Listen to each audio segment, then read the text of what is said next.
വരുന്നത് സ്വാഭാവികമായിട്ടും എടുത്തു ചാടി പലരെയും പോലെ പ്രതികരിക്കാൻ ഉത്തരവാദിത്തപ്പെട്ട ഒരു പദവിയിലിരിക്കുന്ന ഒരു വ്യക്തിക്ക് സാധിക്കില്ല എന്നുള്ളത് മനസ്സിലാക്കണം. അതിനൊക്കെ അപ്പുറം ഇവരൊക്കെ അദ്ദേഹത്തിന്റെ സുഹൃത്തുക്കളുമായിരിക്കും. ഇപ്പൊ നമ്മുടെ ആരുടെങ്കിലും ഒരു സുഹൃത്ത് ഒരു തെറ്റ് ചെയ്താൽ അതിന്റെ കാര്യങ്ങൾ കൃത്യമായി മനസ്സിലാക്കാതെ ഓടിച്ചാടി പ്രതികരിക്കാൻ നമുക്കും പറ്റില്ല. മോഹൻലാൽ നമ്മളെ പോലെയൊക്കെ തന്നെ ഒരു സാധാരണ മനുഷ്യനാണ്.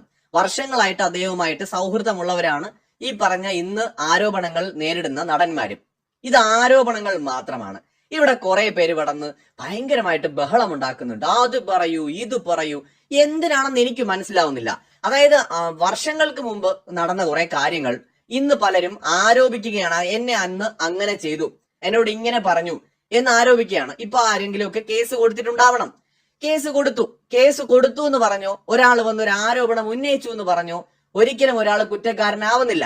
പ്രത്യേകിച്ച് എന്നോ നടന്നൊരു കാര്യം. ഈ എന്നോ നടന്ന ഒരു കാര്യത്തിന്റെ പേരിൽ എങ്ങനെയാണ് ഒരാളെ കുറ്റക്കാരനായിട്ട് മുദ്ര